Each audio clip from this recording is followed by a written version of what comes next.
Good morning to all of you. It's almost noon, but good morning still. I am here to talk about updates in the diagnosis and treatment of aplastic anemia and PNH in the next 40 or so minutes, which doesn't give a lot of time, but I will do my best. I'm Carlos de Castro. I'm at Duke University, and I can't see who's on the other side of the screen, but we will proceed as forward. Just a few disclosures. Mine are shown here. I do have a lot of consulting and speakers bureaus and advisory board meetings for the following companies. Let's talk first about aplastic anemia. Hopefully y'all can hear me and everything's good. Aplastic anemia, just briefly, was first described by Ehrlich in 1888. The prognosis of this disease was directly correlated with degrees of cytopenias. Prior to current therapies, the prognosis for severe aplastic anemia was extremely poor. And without transfusions, the usual cause of death was either heart failure, profuse hemorrhage, or overwhelming infection, all from the bone marrow failure that was caused. With transfusion support, the major cause of death turned out to be infection, and that can be either bacterial or fungal. And shown here is just a slide of a patient with aplastic anemia, which is quite striking for the replacement of all the marrow elements with just this fatty material.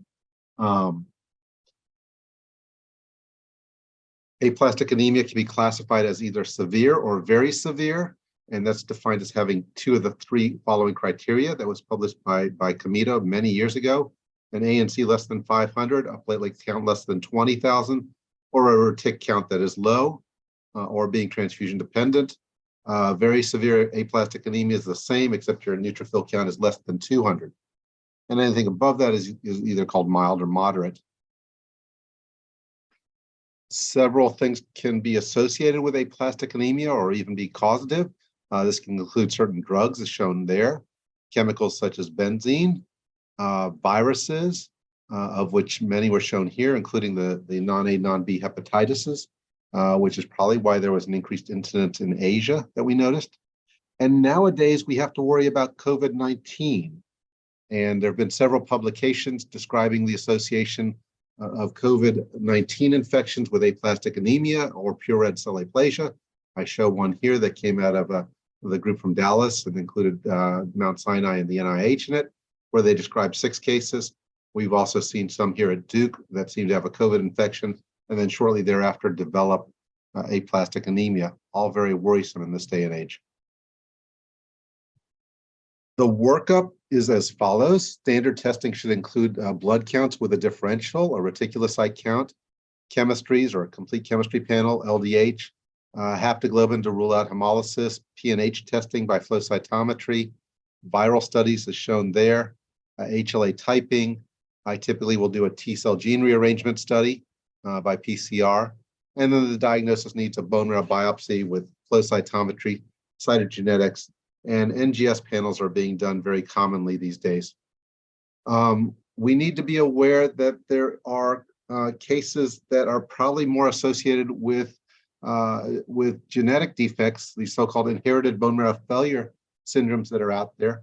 And typically I will do a chromosomal breakage analysis, either by DEP or something else for Fanconi's anemia, a telomere length analysis, and inherited bone marrow failure gene panels. Now, who do I do these in? I usually will do these in younger patients just to make sure we're not dealing with an inherited bone marrow failure syndrome. What's concerning are all the publications that are coming out. This is a nice paper that Dr. Dworaki published, and you'll see her talking in the panel. When we look at aplastic anemia, trying to distinguish what is likely immune-mediated aplastic anemia versus constitutional aplastic anemia, or one of these inherited bone marrow failure syndromes. So patients who are younger should probably be worried about constitutional aplastic anemia. If there's a family history, if there's consanguinity, if there's multi-organ disease, more chronic onsets, moderate cytopenias, those are the ones that we have to worry about inherited bone marrow failure syndromes in. If they have a small PNH clone, then we think that's more likely immune-mediated aplastic anemia. They can get immunoglobulin levels in B and T cell lymphocyte subsets. These are normally normal in immune plastic anemia. If they're low, you have to consider a primary immunodeficiency. Telomere length studies are still being done, and if they have a short telomere, that would be indicative of short telomere disorders. And then the chromosomal breakage assay to look for Fanconi anemia. And finally, genetic targeting testing through NGS can be done. And there are certain labs that are doing this. As I mentioned, what's concerning to me as this field gets bigger and bigger is the number of genetic diseases or genetic mutations that we're finding that are linked with inherited bone marrow failure syndromes. So you see here this paper that was published in August of this year, looking at pediatric groups, where over 100 disease genes now have been identified that can be linked to inherited bone marrow failure syndromes. And it's not just these genes. Here was another paper that was again published recently in August of 2022 in Blood, where they took patients who were with severe aplastic anemia who went on to get a transplant, and they had samples in these patients, 732 patients, where they could look for genes that might be involved in this disorder. And you see here in the bottom graph that even at the older age of over 40, 6% of them, or 3 patients out of this group, had an unrecognized inherited bone marrow failure syndrome. So here I'm telling you to do it under the age of 30, and yet there are patients over the age of 40 that probably have unrecognized genetic disorders. And it's important both for the fact that if they do have one of these, the family needs to be screened prior to going on to a stem cell transplant, but also they may or may not respond well to immunosuppressive therapy if they have one of these inherited bone marrow failure disorders. So updating the treatment of aplastic anemia, the big question has always been, do we zap it with immunosuppression, or do we nuke it with a lot of chemotherapy and give an allogeneic stem cell transplant? And that's kind of an over dramatization, but that's how I've always viewed it. And the big issue in which therapy to choose has always been this nice diagram that Neil Young published in a review in Blood in 2006, where we have patients who have aplastic anemia treated with immunosuppressive therapy, responding well, and later on develop clonal hematopoiesis of some sort, leading either to MDS or AML. And you know, which groups are going to do that? We've struggled with, okay, can we predict this? And sometimes we can, and sometimes we can't. But the group that goes on to get transplant early will not develop this this late clonal hematological disorder syndrome. So there's an advantage there of transplant over immunosuppressive therapy in not seeing late disease. I'm going to focus primarily on immunosuppressive therapy because our next session is dedicated all to bone marrow transplant, and hopefully Dr. DeZern will deal with issues of transplantation and aplastic anemia. And I'll cover it just briefly here, but we'll start with immunosuppressive therapy. And here from the NIH group, in a nice little review in Seminars of Hematology this year, is a diagram showing what we do with immunosuppressive therapy. We give ATG, and ATG, or an anti-thymocyte globulin, was developed many years ago in the solid transplant world to help prevent transplant rejection. It is basically taking human thymuses and grinding them up and injecting them into an animal such as a horse or a rabbit. And then out of this, there is a reaction against the T cells in that mixture. And so if we give horse ATG to patients, we see responses by knocking down the T cell population that we think is responsible for the aplastic anemia. We follow this with cyclosporin because cyclosporin will prevent the T cells from getting reactivated, and this improves the response rates, as I'll show you. And then nowadays, we have the possibility of giving a TPO agonist such as eltrombopag, because this can stimulate stem cell production and improve response rates, as I'll show you here in a little bit.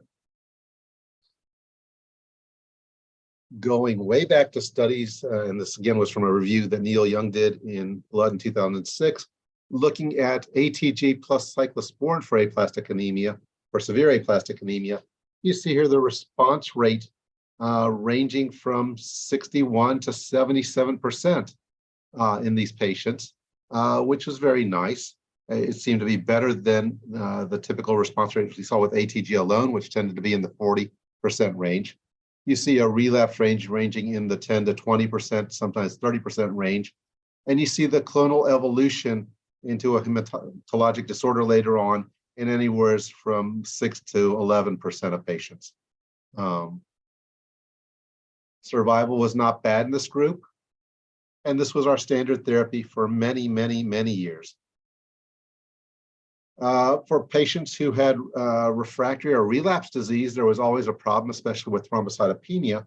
And so the NIH did a nice study looking at eltrombopag in these patients with refractory sideroblast anemia and showed responses not only in the platelets, but in all the cell lines, and showing that bone marrow cellularity improved in these patients, which was very impressive at the time. And this, of course, then led to studies adding eltrombopag into our standard ATG and cyclosporin regimen.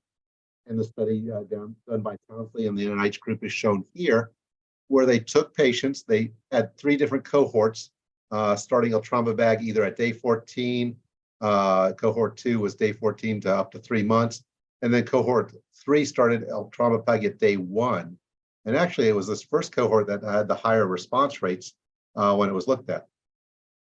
And again, we have a nice summary from Dr. Patel of the NIH group published this year, looking at ATG plus eltrombopag and comparing it a little bit to historical controls here.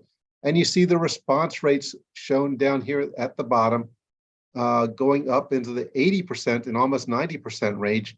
The only exception being this last study here that was done by the European group, where they actually randomized patients to getting the triple therapy versus the double therapy.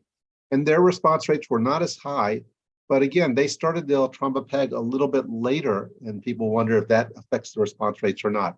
But in any case, the triple therapy was better than the double therapy in this randomized trial, looking at CRs and PRs. The NIH group recently also published a follow-up of their phase 2 study, looking at long-term outcomes of these patients getting eltrombopag. And one of the things that was most striking in this is there does not seem to be a difference in clonal evolution, which was the concern, that if we give eltrombopag and stimulate stem cells, will we see more clonal hematopoiesis later on? Now, this is only out 5 years or so, but you see here that at least the 2 curves comparing eltrombopag therapy, containing therapy versus those getting standard immunosuppression, there does not seem to be an increased risk of clonal evolution, which I think is very, very encouraging. What about transplant? Well, again, we'll go back historically to some reviews that Neil Young did. Transplant with a matched sibling allogeneic transplant shown here. You see the age being a fairly young group, mostly in their 20s on median. You see rejection and failure rates being fairly low. You see graft versus host disease probably being the biggest problem. And survivals are doing pretty well for people who are young who undergo an allogeneic matched sibling donor transplant. In a summary, we can also look at unrelated transplants. And again, these patients tend to do very well, again, being mostly younger patients, getting mud transplant, and in one case, cord blood transplants, median ages being a little bit younger, graft versus host still being a little bit of a problem, but survivals being very good. And finally, Dr. DeZern, who's going to be giving the next talk, and I don't want to steal her thunder, but she published recently this paper, or this study, looking at haploidentical bone marrow transplant in patients with relapsed or refractory aplastic anemia, a group that we struggle with, and showing that in this group that haploidentical bone marrow transplant is certainly very feasible and doable with good response rates. And this can be used as an approach to salvage patients who may not have transplant options because they don't have a donor. So we've expanded the pool of people who could potentially go through a transplant by including haploidentical donors now. All right. So the question that always comes up again is, which one is better? Who should we take to what? And arbitrarily, there's been this decision that at age 40, maybe we should transplant them, or if they're younger than that, and if they're older, they should get immunosuppressive therapy. And there's no clear data to guide us on that.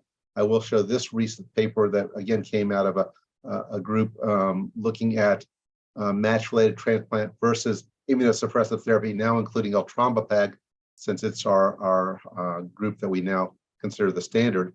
And in this prospective multi-center study with small numbers, you see here 10 going through the immunosuppressive therapy and 17 going through transplant. The survival curves are roughly equivalent with a p-value of 0.164. Actually, the group that got the eltrombopag is the one that's the higher line there, so they're actually doing a little better in this curve, but still not statistically significant. And again, this is a small group with short follow-up, but it gets us back to the question of who should undergo transplant and who should undergo immunosuppressive therapy. From Dr. Young's most recent review that was published in the New England Journal in 2018, you see here a schema of treatment of aplastic anemia in his mind for children under the age of 18. Certainly, if they have an HLA matched sibling, they should go on to transplant. If there's no donor available, then they can consider immunosuppressive therapy, plus or minus eltrombopag. The only reason is we don't have good data in kids using eltrombopag to say that triple therapy is better than double therapy. If they fail that immunosuppressive therapy, then looking for an alternate donor should be done and consider giving them a transplant at that time. And then they go on to observation. And obviously, if they have relapses or evolve, they can go on to get an alternative donor transplant. For adults, we struggle again with what age is the cutoff, but certainly in his schema here, under the age of 40 and having a matched sibling donor available, should probably go on to get a transplant, and this avoids the issue of later developing clonal hematopoietic disease. All the others, or if they don't have donors, should get immunosuppressive therapy, and that should include eltrombopag. And if they have a response within 6 months, they go on to observation. If they fail, then we struggle a little bit, and then we get into the issue of giving either a second round of immunosuppressive therapy, and I'll show you some options there, versus getting a transplant from either a matched unrelated donor or a haploidentical bone marrow transplant. And anybody who relapses or evolves into clonal disease should consider getting a transplant. What do we do with these patients with relapsed or refractory aplastic anemia? There is not a lot of data out there. In general, if the relapse is far out, they can be retreated with the same immunosuppressive therapy they got before. If it's short, that's probably not a good option. If they've not received eltrombopag, they can consider that. There is some data coming out using the other thrombopoietin agent, which is romiplostim. We mentioned stem cell transplant if we can find a donor. There is data using the monoclonal antibody Campeth-1H that was initially approved for treating chronic lymphocytic leukemia. It is quite immunosuppressive. And out of Hopkins, there was data using high-dose cyclophosphamide for a while, but that had a very high incidence of infection, especially with fungus, and that trial was stopped in the midst of its accrual, so old data. So I'm going to switch gears here before I run out of time so I can talk about PNH, where there's been a lot of new exciting therapy coming out. What is PNH? PNH is a rare and unusual acquired, you are not born with this, hematological disorder characterized by one of three things: either intravascular hemolysis that we'll talk about, bone marrow failure with cytopenias, and thrombosis. There's incredible clinical heterogeneity amongst patients with PNH. We can see patients with very mild disease and patients who have just a lot of ongoing problems. Our current estimates indicate an incidence of about 1 to 1.5 cases per million people. It's likely an underestimate due to issues with underdiagnosis. It may be slightly more common in females, although most of the studies are close to 50-50, and it may occur more frequently in Asia versus the US and Europe. The average age is between 30 to 60, but it's a bell-shaped curve, and we see PNH occurring in kids and in very elderly adults. The cause of PNH, at least by our current models, includes getting a mutation in the PIG-A gene in a hematopoietic stem cell. And then this mutation itself is not oncogenic. It does not give any survival advantage to these cells. So something has to come along that allows these cells to proliferate. And we think that this is probably a T cell mediated attack on the marrow, similar to aplastic anemia, so that the PNH cell has an advantage and becomes the dominant cell in the bone marrow. The PIGA gene is the first step in making this GPI anchor, and it is on the X chromosome. So it only takes one hit to knock it either down or out. And because of that, it's the reason why it's the primary gene that we've noted mutations in PNH. And so if you knock down this anchor, you get a partial or complete loss of all GPI anchored proteins on all of your blood cells. This is just a partial list of what's missing in PNH, these GPI anchored proteins. The top two there, CD55 and 59, are the ones that we know for sure are important because these protect red cells from complement activation and prevent hemolysis, basically. All these others, we don't know their role, although we speculate about a lot of them. And just to remind you, here is the complement system. It's activated in three different ways, either the classical pathway through antibody-antigen reactions, which then converge on C4 through C3, and then C3 to C5, the lectin pathway, and then the alternative pathway, which is always on a little bit in our bodies and can be amplified. So there's a huge amplification loop here at C3. Now, the alternative pathway also needs factor D and factor B as cofactors to get active C3. These again converge and go then through, once C3 leaves, it will cleave C5. C5 then goes on to activate C6, C7, C8, and C9, which becomes the membrane attack complex that forms a pore, hopefully in the bacteria, but it can be in the red cell, and that leads to lysis of those cells. And we'll come back to this drawing. The clinical picture of PNH is as follows. You have hemolysis due to complement activation. This leads to anemia and fatigue, and the fatigue can certainly be out of proportion to the degree of anemia. If the hemolysis is severe enough, you end up with hemoglobinuria, and chronically this can lead to kidney damage. And then because the free hemoglobin is released right into the circulation, it binds to nitric oxide and squelches it from the system, and this leads to smooth muscle contraction. So you get esophageal spasms. It can feel like you're having a heart attack. You get abdominal pain. Long-term, you get pulmonary hypertension. In males, you get impotence. And likely the fatigue is partially related to this also. Blood clots can occur in patients with PNH. It's estimated that 20% present with a blood clot, and up to 40% will develop a blood clot over the course of the disease. And the problem with blood clots is, number one, it was the leading cause of death in the Western world. And number two, we weren't sure how or what led to these blood clots, but certainly putting them on anticoagulant therapy did not prevent them from reoccurring. The blood clots do occur in unusual sites, especially in the GI tract. So Budd-Chiari syndrome or splenic vein or mesenteric vein thromboses were not uncommon. They can also occur in dermal veins and in cerebral veins. But they can also be typical blood clots in our extremities and can include arterial clots. And finally, a lot of these patients have evidence of bone marrow failure with decreased blood counts and cytopenias. The diagnosis of PNH has always been a little difficult, in part because it's such a rare disease. And you see your primary care doctor, and he has no idea why you have dark urine or all these symptoms that you're describing. And he sends you on to see urology or GI or cardiology, and nobody thinks to look at the blood and realize there's a hemolytic anemia going on. And so the average delay in diagnosis used to be over 3 years and can be very long in earlier studies. PNH is primarily a disease that is made clinically on clinical suspicion and confirmed by a laboratory analysis that we'll talk about. Again, the signs and symptoms are highly variable, and the most common symptoms or presentation are not unique to PNH in any way. Our typical diagnostic tests include flow cytometry on the peripheral blood, not on the bone marrow. We should test both granulocytes and red cells or erythrocytes because the red cells can be lysing so much you may miss the diagnosis if you just do red cells alone. We use a monoclonal antibody against a GPI anchored protein such as CD59 or 55, and we are looking for the absence of those proteins on the surface of the cells. So you see here in panel A, this little line here is a control antibody. This is what negative should look like. Here is all the red cells expressing CD59, indicating a normal sample.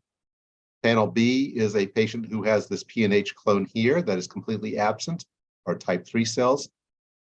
Panel C is a patient who has type 2 cells where the GPI anchor is knocked down partially. So you'll end up with red cells that are partially deficient in CD59. And then this patient in panel 3 has 2 different clones that are either partially or completely missing the GPI anchor. We can also do something called the FLAIR test, but this can only be done on white cells. Dr. Brodsky developed this assay where the aerolysin protein from Aeromonas bacteria was found to bind directly to the GPI anchor itself. So if you label it with a fluorescent tag, you are getting a higher signal to noise ratio by going right for the anchor, which there should be more of, than of any specific antigen. And so it's a more sensitive assay, but can only be done on white cells and not on red cells. Who should be screened for PNH? The Canadians came up with the acronym CATCH to help us. Unexplained cytopenias is the C. Patients with aplastic anemia or a history of it should be screened at least yearly because they can develop PNH at a higher incidence. Patients with unexplained thrombosis is the T. Anybody with Coombs negative hemolytic anemia should be screened for PNH. And patients obviously with hemoglobinuria should be screened for PNH. Let's talk about treatments. So the first treatment that came out, and this was nearly 20 years ago now, was eculizumab. This was a monoclonal antibody against C5 that was developed by some cardiologists up at Yale who hoped that by inhibiting complement, they could limit cardiac damage. Now, Pete Hillman heard about this drug and took it to studies in his patients in England. You see here the antibody was a engineered antibody. The mouse parts were decreased, and the human antibody was an IgG4 heavy chain that does not bind and activate complement itself. So Pete Hillman did this pilot study on 11 patients. He took this to the ASH meeting and blew us all away when he described 11 patients who were all hemolyzing heavily, and all 11 responded immediately to this drug. And this led to 2 subsequent trials, Triumph, which was the phase 3 trial that led to its approval in this country, and Shepherd, which was a safety study. And all of these patients were then rolled into a long-term extension study. And I'll just briefly summarize the results here. It significantly reduced hemolysis, a 92% reduction in thrombotic events, a 73% reduction in the need for transfusions, and then quality of life studies, including looking at fatigue, were all markedly better in patients who were put on eculizumab. And having participated in the study, I will tell you patients just felt immensely better going on eculizumab. You've shown in this panel here the LDH, and you can see within 2 weeks, LDH values are going down to near normal, but not quite normal, whereas those on placebo stay high. Now, this drug does not treat bone marrow failure. You should not expect increases in white cells or platelets on this drug, and it may not completely restore the hemoglobin, something we'll come back to. Data that has been published in a couple different places now, comparing old data where we looked at survival, and the average survival was about 13 to 15 years, as compared to nowadays, where this drug appears to be decreasing thrombotic events, and because of that, survival curves have looked to be near normal. Ravulizumab was the next drug that was FDA approved. This is a modification on the eculizumab monoclonal antibody, where it is now has a longer half-life. And so we can give this drug every 8 weeks as an IV infusion, and more recently it's been approved as a sub-Q infusion, as compared to eculizumab, which had to be given every 2 weeks in the maintenance phase. And 2 studies were done on this drug comparing it to eculizumab. One was done in treatment-naive patients, and the other was done in patients who were already on eculizumab and were then randomized to switch over. These were non-inferiority studies, so we cannot claim that one drug is better than the other, but the results were equivalent. And so we can say that it is certainly much easier to get a drug every 8 weeks than 2 weeks, and patients prefer that. There are limits to C5 targeting therapy that we didn't really think about until actually we started seeing these. So despite targeting C5, the responses are somewhat heterogeneous, and anywhere to a quarter to a third of patients are still requiring transfusions. and many patients are still having low-level hemolysis. And I'll show you in the next cartoon, we think that this is likely because we block at C5, but the PNH red cells have no way of clearing C3 fragments from their surface. And this leads then to uptake in the reticular endothelial system and extravascular hemolysis ongoing in these patients. So you show here in this nice cartoon that was developed, patients on the top are those who do not have eculizumab treatment, and their PNH cells are immediately lysed through the membrane attack complex, and you end up with intravascular hemolysis. Patients on the bottom who are treated with eculizumab end up with C3 coating on these red cells, and we can detect this in the majority of patients on eculizumab. And in some of these, there's a trigger that eventually leads to extravascular hemolysis, and these patients start feeling bad and may require transfusions and stay anemic. So this has led to a plethora of development of new agents looking at ways to block complement. You see here eculizumab and ravulizumab. There are another number of C5 inhibitors that are different ways of blocking C5. Crovalimab is shown here. We were always concerned about blocking earlier in the complement cascade due to the risk of infections. And so now we have pegcetacoplan. I'll show you the data for that. We have some oral factor D and factor B inhibitors that are coming around, and everything has gotten much more exciting because of this. Pegcetacoplan is a small molecule compostatin analog that blocks C3 and inhibits it. It went through early testing and then eventually went to a phase 3 trial in patients who were suboptimal responders to eculizumab. In this group, they were randomized to pegcetacoplan or eculizumab after a 4-week wash-in course where they got both drugs, so there wasn't any breakthrough hemolysis going on early. And in this randomized study, pegcetacoplan was superior to eculizumab, again, in a patient population that had already had a suboptimal response to eculizumab. Now, because pegcetacoplan blocks at C3, we do not see the extravascular hemolysis ongoing, and it will completely block that and the intravascular hemolysis. And so you see in the top figure up here, there was the 4-week run-in period where all patients who were suboptimal responders responded well. Hemoglobins rose to near normal levels. And then if you were randomized to the pegcetacoplan, monotherapy arm, you stayed in that close to normal range with a hemoglobin in the mid-11s.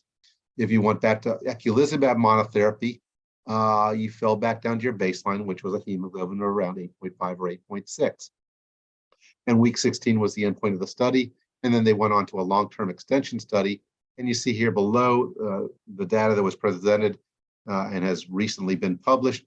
At week 48, patients who are on pegcetacoplan and stayed on pegcetacoplan at week 48 still had hemoglobins that were doing well. Patients who are on the eculizumab monotherapy arm and then moved over to getting pegcetacoplan monotherapy by week 48 had hemoglobins again in that mid-11 range. So a very exciting drug. It has been FDA approved. It is given differently. It is a subcutaneous administration twice a week, given through a pump or a device that is taken home with the patient. They are taught how to use this so they can administer their therapy at home, which is very nice and convenient.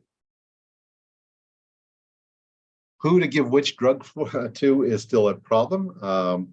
Obviously, having a hemoglobin that is closer to normal, we can argue whether that's a clinically meaningful value or not. But certainly those that are suboptimal responders to C5 therapy should consider getting pegcetacoplan. And the issue we have is it more convenient to get a drug every 8 weeks through a clinic, or is it convenient to have it at home twice a week? And I think that's a patient preference issue. There are several studies undergoing, or several clinical trials, I should say, ongoing right now. I'll show briefly just the two that are probably furthest along. Iptacopan is an oral factor B inhibitor. This is the phase 2 trial that was done and published in Lancet Hematology by our group out of Europe. This was a multi-center trial. It was done in 10 patients. You see in the bar graph here, LDH values going down immediately And this is, again, is in patients who had a suboptimal response to eculizumab, and hemoglobin levels that rose very nicely in these patients. 7 patients were able to discontinue the eculizumab and continue iptacopan as a monotherapy, and there were no major side effects to the drug. This will be updated. The phase 3 trial is completed, and I believe it will be presented as a late-breaking abstract at the ASH meeting coming up next month. This is the number of transfusions on this study also going down dramatically in these patients. Danicopan is an oral factor D inhibitor. It also is being evaluated in a similar manner. It is given at the doses shown there 3 times a day orally with dose escalations. And you see here again, hemoglobin levels rising quite dramatically in these patients, LDH levels going down maybe a little bit, retic counts going down to normal, and fatigue scores getting much better. And again, a very similar safety profile to it, very safe drug. It is being given in a phase 3 trial as a combination with a C5 inhibitor, and those results should be out soon also. This is a list of ongoing investigational agents for PNH. Many of them are in phase 2 trials. Some of these are C5 inhibitors that are interesting. We'll see if they have any advantage over eculizumab or ravulizumab. But the field is very exciting. The hope is we will have oral therapies available for our patients with PNH, which will be obviously much more convenient for them to take. Cost will be a huge issue when these factors finally get to market, and I will let our panel discuss what to do about that in the next segment of this.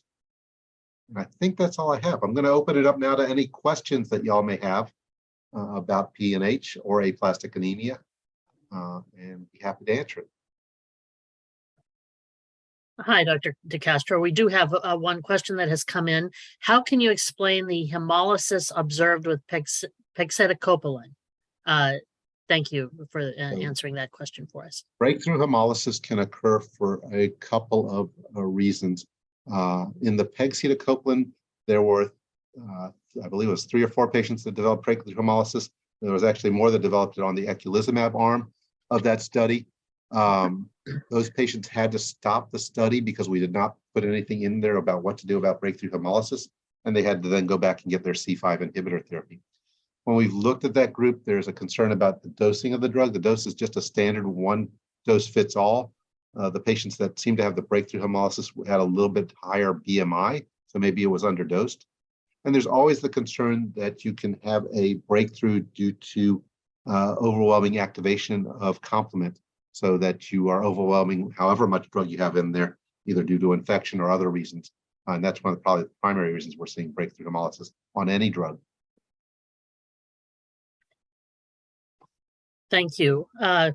We don't have any other, we'll give it a couple more minutes for other questions, but one of the issues our providers are dealing with now, I'm sure because of the options available now, is how do you decide? And there's probably no easy answer for that. $1 billion question, and there is no great answer for it. And I think it's going to be a little bit more of patient preference.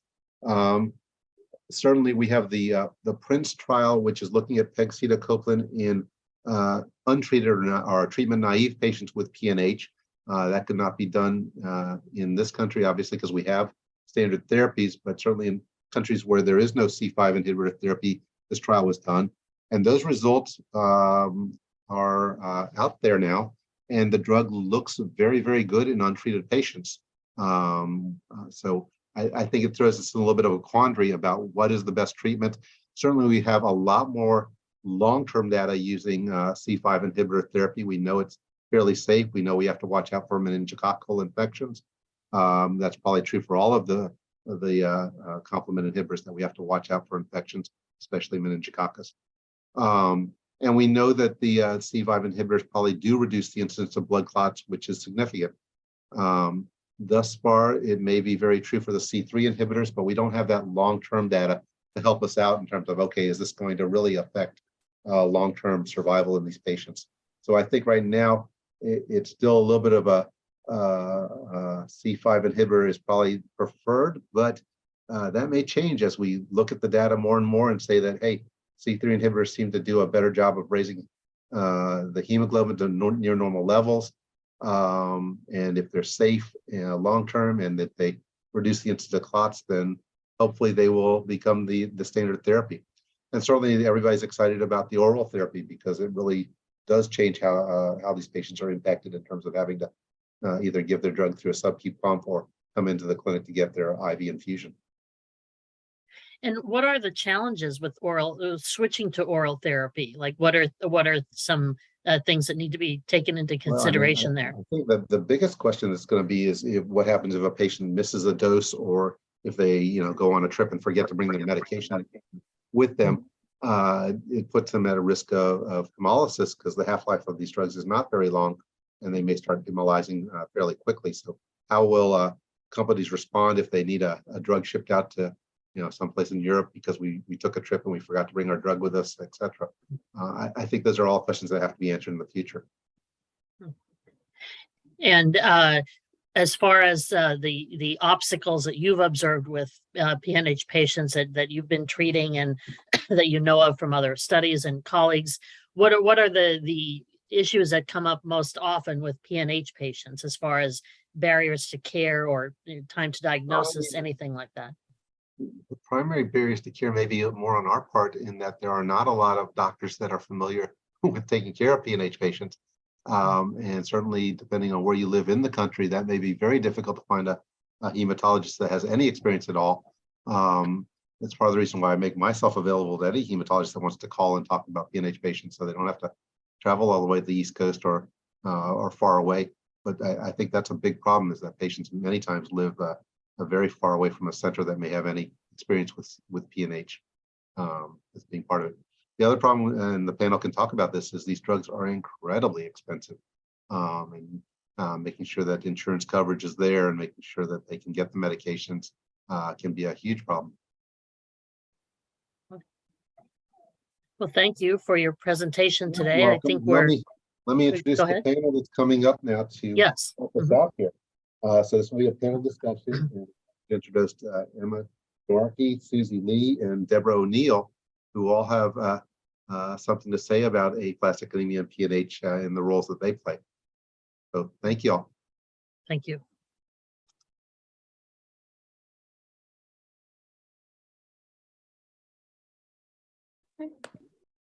Hello, everybody. So I think today we're just going to have a discussion about this topic, which is providing inclusive care for patients with bone marrow failure, including aplastic anemia and PNH. And first, I'm just going to pull up some slides with some general points for discussion we'd like to go through. And of course, we would also really like some questions from everybody who's listening. So if you have any questions, please submit those as well. So I'm just going to share my screen now.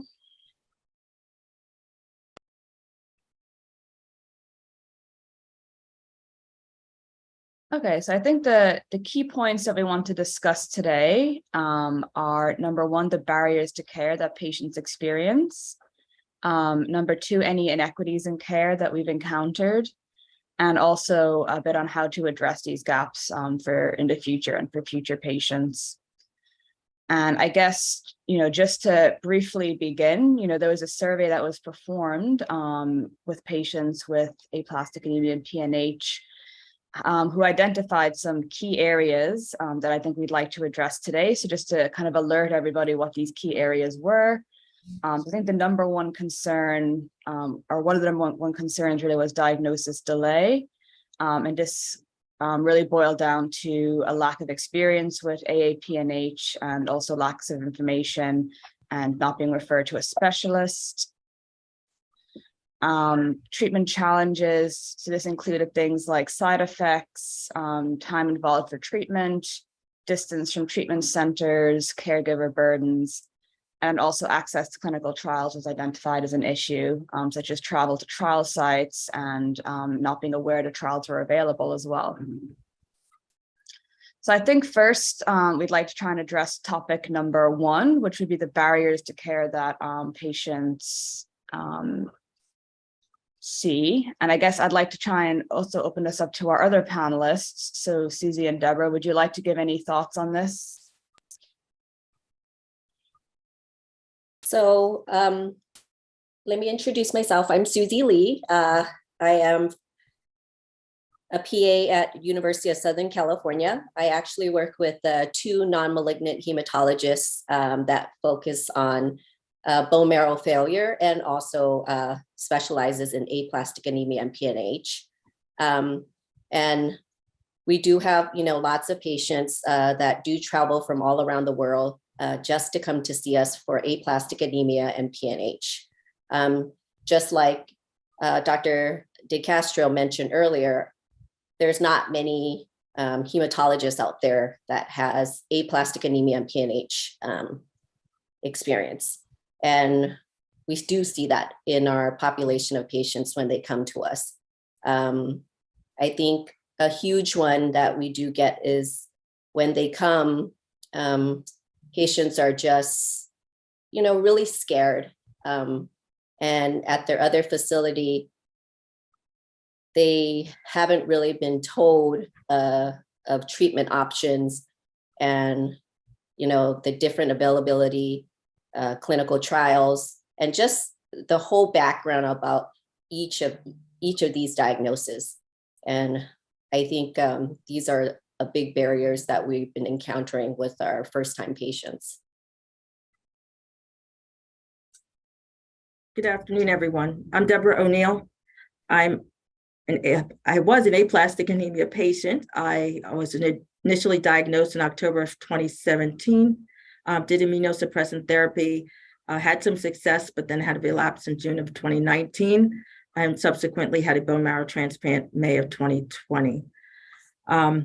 I'm also a social worker. So as a patient, my brain went from two different sides of the equation of being the patient and then what would patients need. And I think you're right in regard to barriers. One of the biggest barriers was not even knowing this disease exists. Aplastic anemia or bone marrow failure was something to worry about. And for me, the symptoms I was having was primarily just fatigue. And I was 53 at the time. So, and working and very busy and active. So I assumed those symptoms were related to just normal everyday activity and getting older. So there was probably a delay on my part to even see a physician. So when I did, I thought it was just going to be a simple fix, a cure, until they told me through blood work that I had this disease that I didn't even understand. And then it was the information, the barriers to information, how to, the doctor at the time, the emergency personnel told me that I had low blood count. I didn't know what that meant. And as we were starting to go through the process, trying to find information that helped me understand what might be going on with my condition. So I think just, not lack of knowledge and resources to get some understanding about that knowledge was primary, at least at the beginning stage gap, an early gap. Yeah, and I think that's definitely a lot of what we see as well. I guess I should have probably said this earlier, but I work at the NIH and we're a big center for aplastic anemia and PNH. So we see many patients a year, both on trial and also just as second opinions with both AA and PNH. And it's definitely something that's quite a recurring theme is that patients will have seen a lot of different doctors before the diagnosis is confirmed because it's such a rare disease that many people aren't that familiar with it. So I think that is often a big issue that we see. And then also, accessing treatment, that it's something that a lot of doctors aren't really that familiar treating. So they're a bit uncomfortable treating it. So they do like to get specialist input. And that often means referral to a specialist center, such as ourselves, where patients may need to travel for that.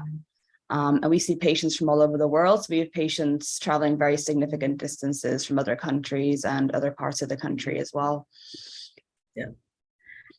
So as a patient, I did have my local hematologist did their best to try to treat my condition. And as you said, luckily I didn't go from one doctor to the other. My condition was such that when I went to the emergency, they admitted me straight to the hospital and I got linked to a hematologist.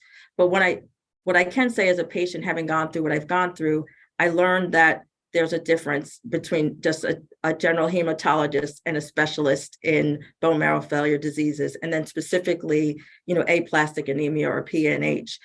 And so that, I think that layer of evaluation and assignment of an appropriate doctor and team, and then subsequently I was referred out of state. I lived in Delaware and ended up being transferred to specialists at Johns Hopkins to help me with my treatment.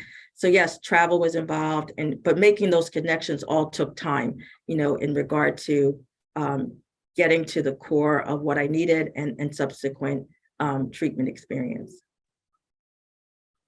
Deborah, Yeah. that's great for pointing that out. A lot of our patients, would come just thinking I've got cancer, and they've seen a oncologist and they thought that it's all the same. And just having the perspective of hematologist versus oncology, just understanding that bone marrow failure are just not categorized in the oncology side, versus hematology is what we're looking at in detail with like the patient's bone marrow, the patient's pancytopenia, which is the abnormal blood cell count.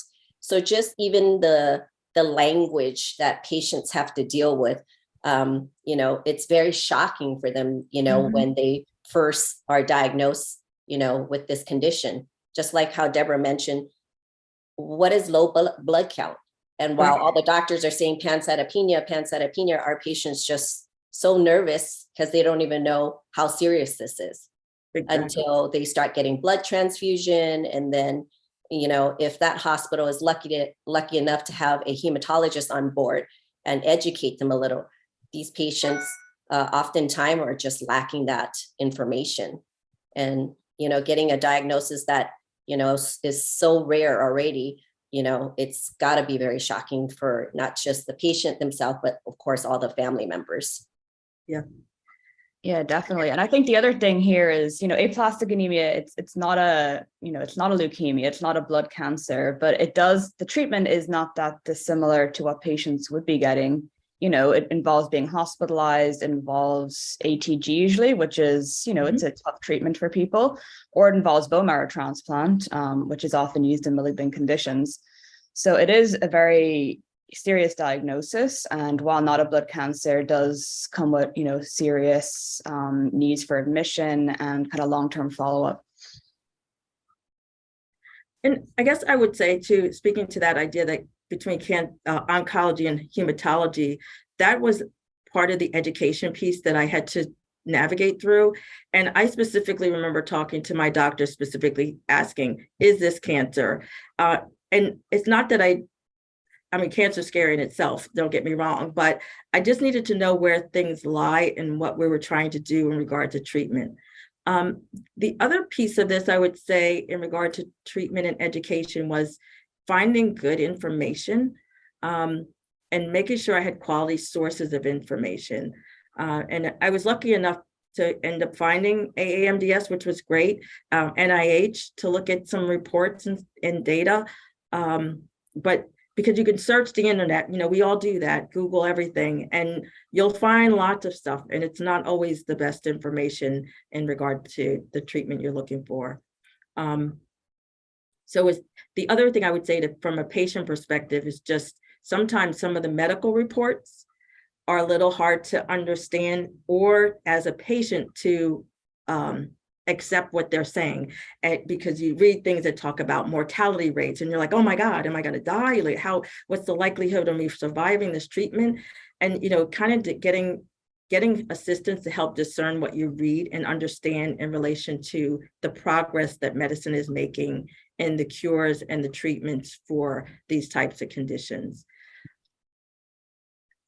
I think that's a really good point. And I think, education is just so important that when we first see patients, that we really need to, explain what's going on, what the treatment will be, and really just reiterate that more than once, because it is very overwhelming when patients get this diagnosis.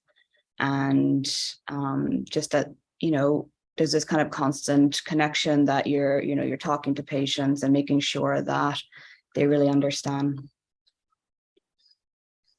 I would say the social worker in me would say to medical professionals is just to sometimes balance the medical terminology with plain English. Because there are lots of terms that are hard to read and understand, and when you're sick and as a patient, there's barriers to what even your brain is even accepting as far as understanding. And yes, repeating that information more than once to a patient is going to be necessary because we are going through our own mental adjustment to what's being told to us about our condition, our survivability, what kind of care we'll need. So there's a lot being processed in that moment that I know I've asked my doctors the same questions probably a gajillion times. Yeah, and I think that's something we need to remember because I guess we're just so used to using all these terms, but really when you have a new patient in front of you who's just heard the term aplastic anemia, you really need to be sure that, you know, people really understand what is aplastic anemia, what's actually happening in the bone marrow, and why are these treatments necessary, and what are we really hoping to gain by giving these treatments.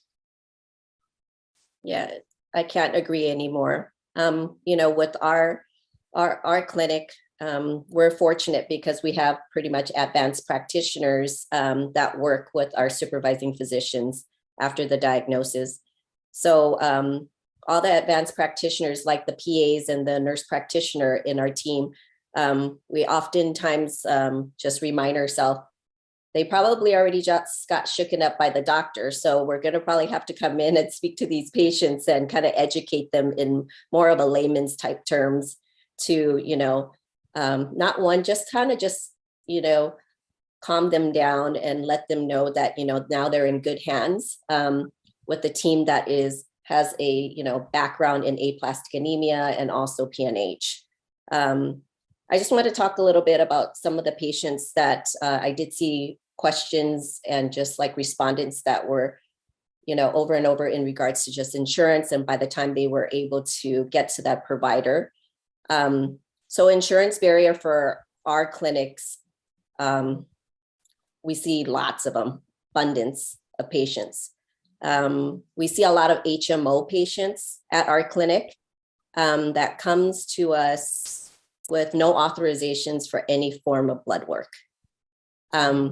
Really sad statement for these patients, especially since we're a hematology clinic where we actually look at blood, peripheral slides. One recommendations I would probably tell these patients is if you do have an HMO plan and if you're up for, you know, selections, you know, to change with your company for different insurance, I would really recommend getting into a plan that you could do like a PPO option where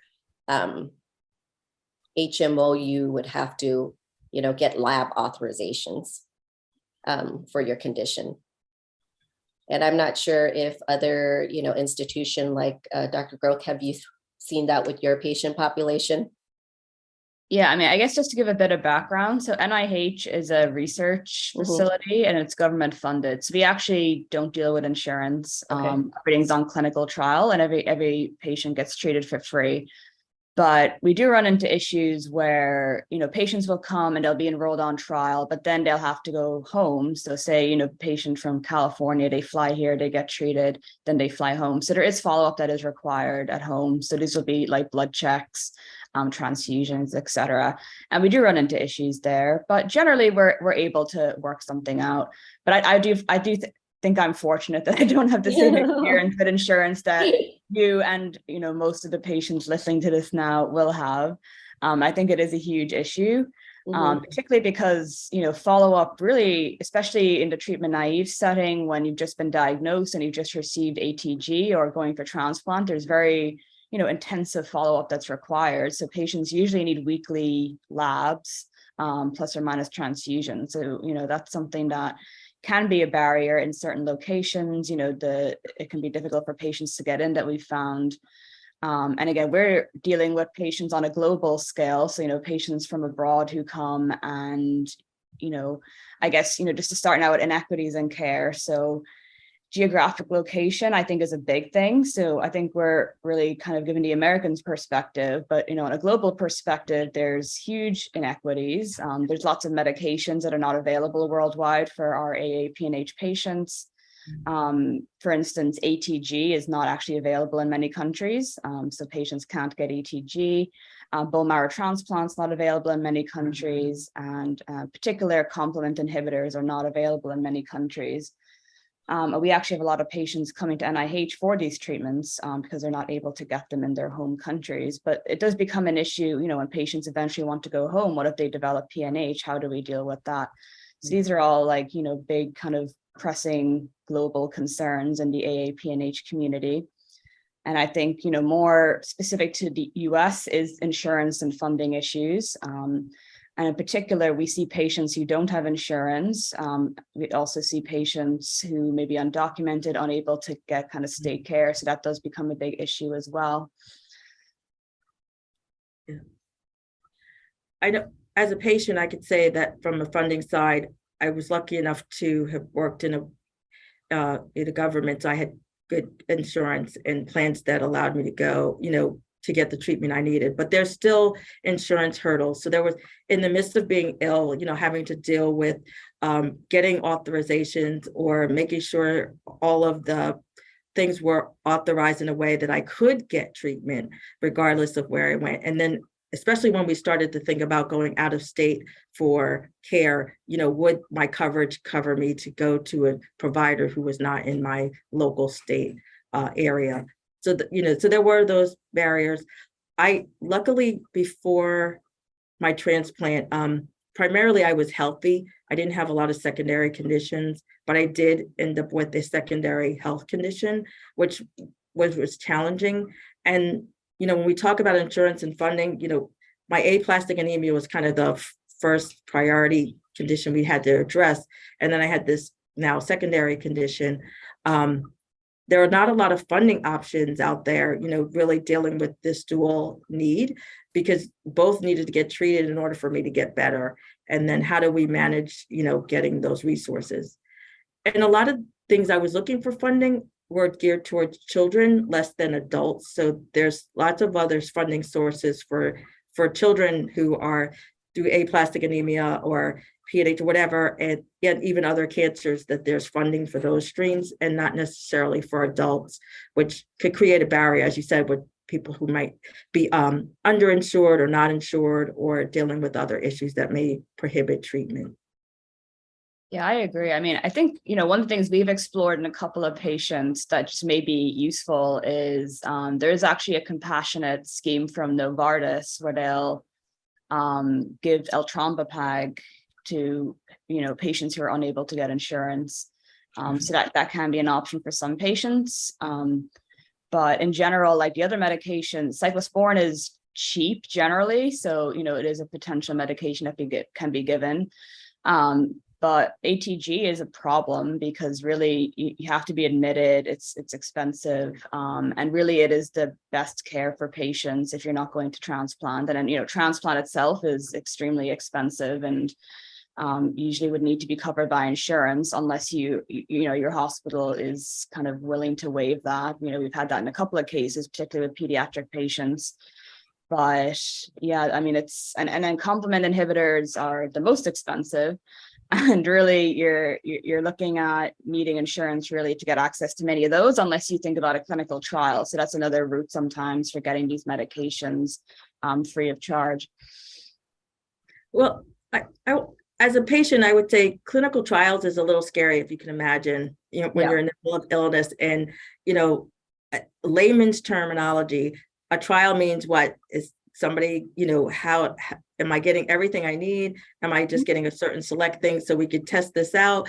I'm really looking for treatment. So I think there's a lot of, education that would need to be made to help patients understand the value of a clinical trial and what that may mean for them in regard to treatment. Because I know for me, I just didn't know enough. I was lucky enough that we went the immunosuppressant route and it was working, at least initially. But if I was faced with that, I know that would have been another set of concerns that I would have had to make in regard to those outcomes. And we do know that for some some groups of color, particularly some of these ideas of trials and such create another level of barrier or concern. And how do you help educate individuals to understand the medical benefit and get distill some of the myths they may have had culturally? Yeah, I completely agree. I mean, it's definitely something that comes up a lot with us. And I think it really, I mean, a clinical trial inherently is we're testing something, right? So we're testing a medication, but really what exactly we're testing really varies depending on the trial. And, you know, for example, the trial we're running at NIH now is actually using the standard of care immunosuppressive therapy combination, but the thing we're testing is just giving some of the drugs slightly earlier. So it's really not a difference in care. It's just a slightly different way of giving it. Whereas other clinical trials that, you know, we will be running and others are running as well will be like a completely different medication. So I think, you know, first of all, clinical trial or not, and then also like, what is the trial? What is being tested? I think that's all things that we need to consider, you know, talking to patients about if we're talking about trials.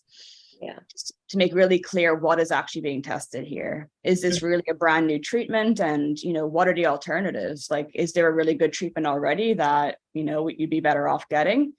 You know, that's all stuff you really need to be careful and discuss.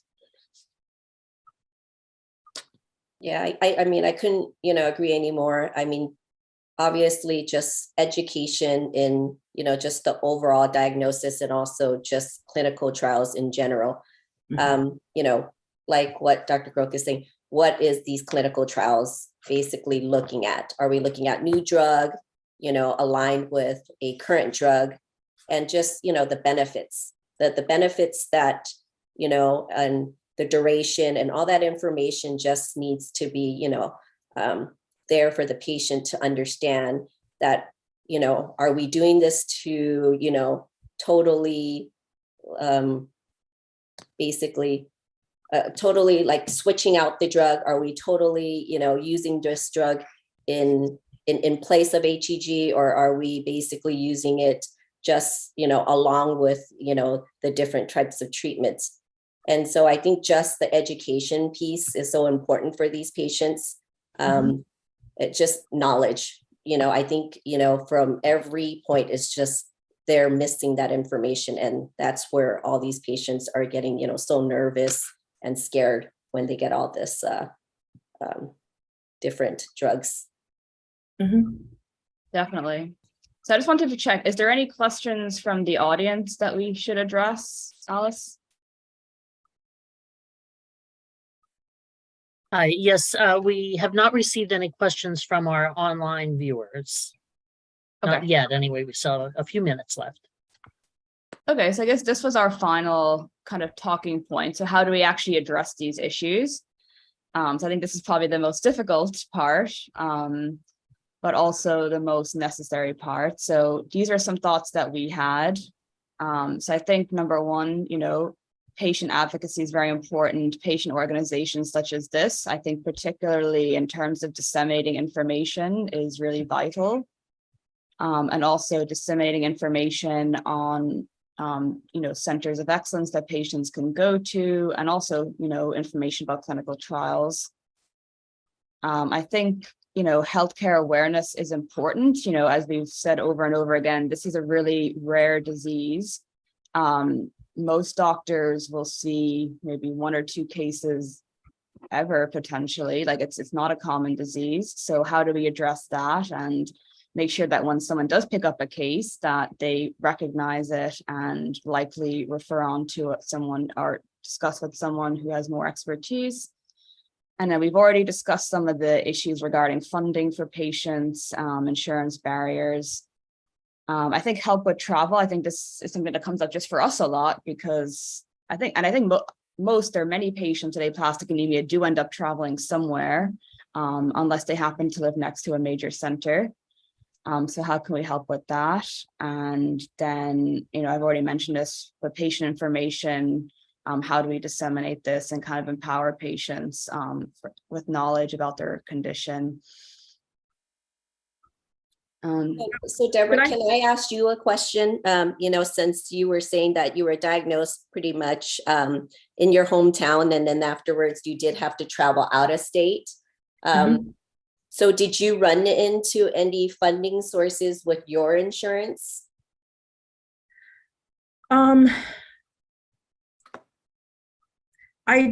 It was a balance. I was fortunate enough that there was insurance covered a lot of it. There were some co-pays and things I had to pay for. But we are, my husband and I both work, so we had some resources and some family resources that we tapped into to help manage that. The biggest expense was travel related to, I had to be within, I think it was 40 minutes of the center. So I needed to relocate to Baltimore to go to Johns Hopkins for treatment. So finding housing, setting up housing, paying for housing during the period of time that I was in treatment, and maintaining my home in my home state, where that was huge, especially if you're living on a budget, and those may seem small enough, but they were things that worried me. How were we going to manage that? And time off to make sure my time off was covered in regard to I was out on extended leave for my illness, but then my husband and my daughter, who were helping me with caregiving, had to make those financial adjustments in order to be there to support me.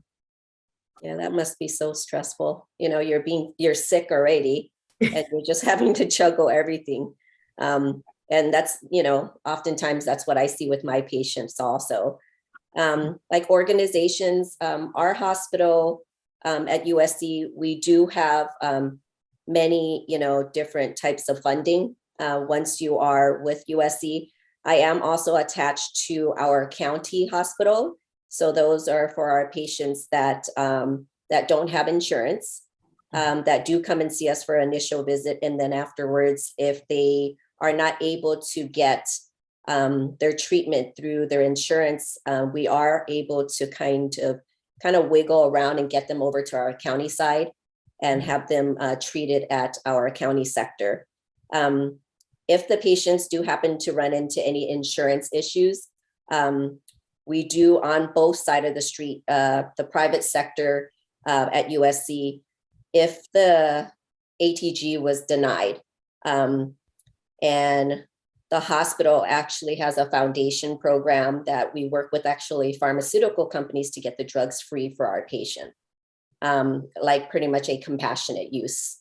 Other organizations that I have been working with our patient, it's called NORDS. I'm not sure if anybody knows.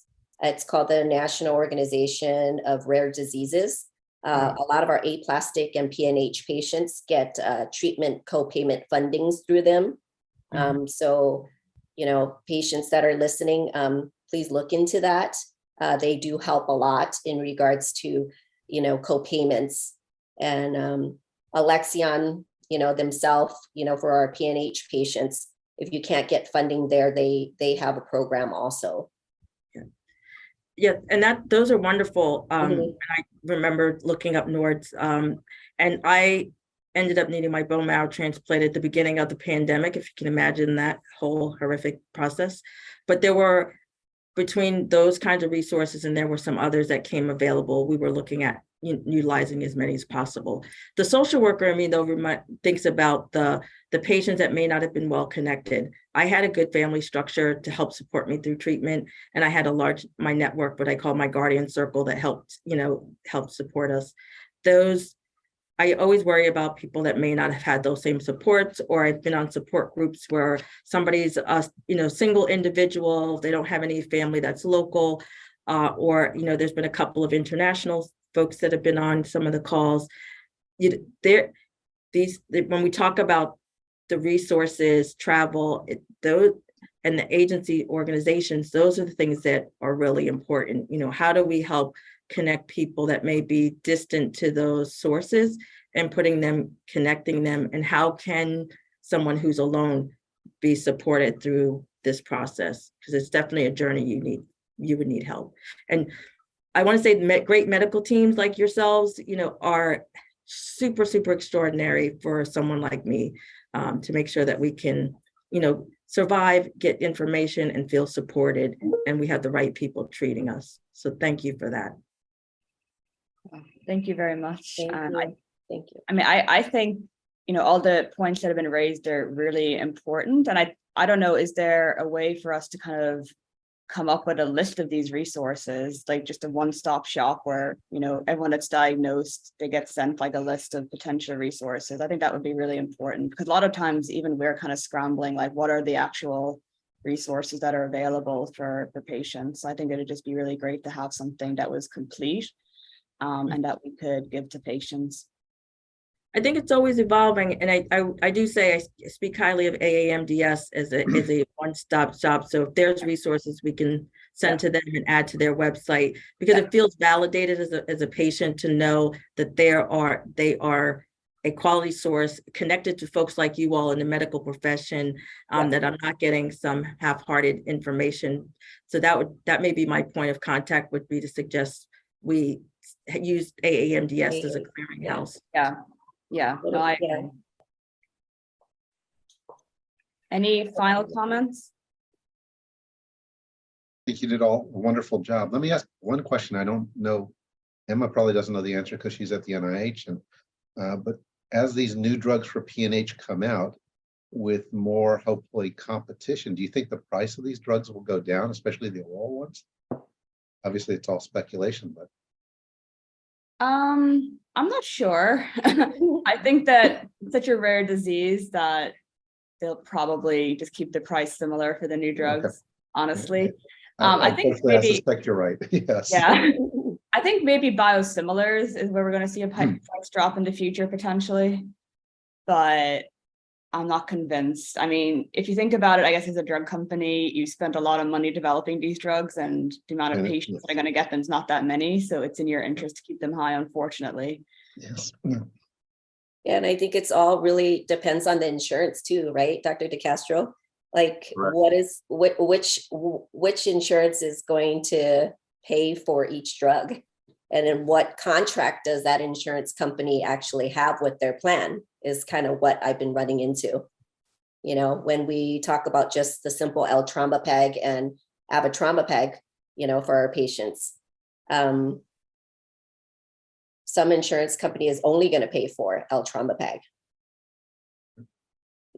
Yeah, I mean, we've seen with eculizumab, ravulizumab, most of the most of the insurance companies are accepting us to transition. And I think because when you weigh the cost, it is more maybe per dose, but the fact that you give less of it and you have less infusion center costs and that kind of stuff, it kind of evens out. So I think they'd probably look at all that as well. Yeah. So most of our PNH patients now that I've been encountering just starting basically this year, 2022, they used to be all infused in-house at our outpatient infusion center at USC. Now, probably more than 70% the insurance have pushed them to do home infusion. And all of the ravulizumab are all done at a home infusion or at, Caremark's infusion centers. They're not allowed at a hospital base infusion. I don't know what happens to educate insurance companies, but I know when I was diagnosed, L-Trombopag was just made a Formulary 1, and we had to jump through hoops to get it approved because they didn't want to. So, from a patient perspective, I don't know what education has to happen from the time a drug is approved and authorized to be, in that Formulary 1 category to help insurance understand the importance for a patient, because that delays our success in treatment. So it's just that cycle. Do we have insurance? Do you have the funding? Do we get the medications to people? At the end of the day, as a patient, we just want to be well.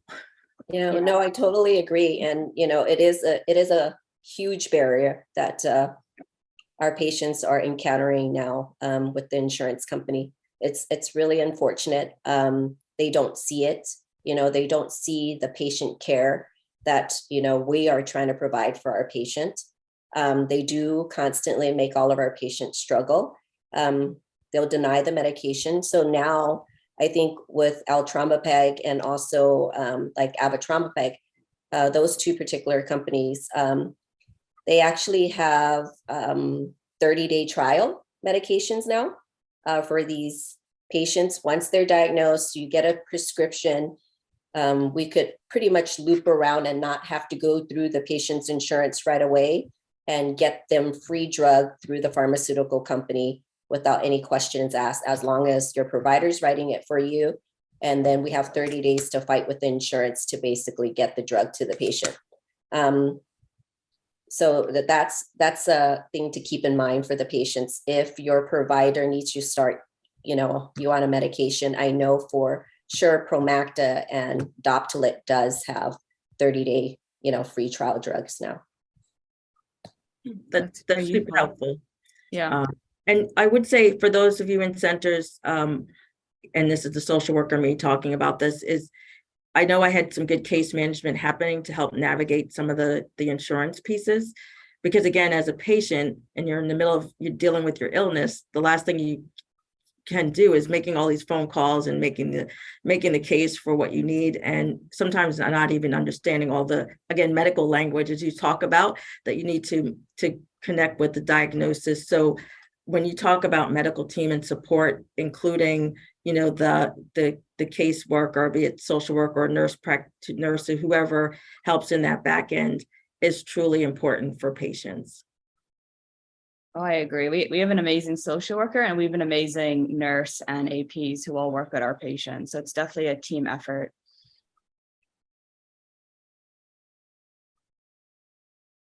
All right, any final comments, questions? I don't have any further questions from online, so we can conclude the panel discussion, and there will be a short break until 1:15 Eastern time, when the presentation on stem cell transplantation will be done by Amy DeZern.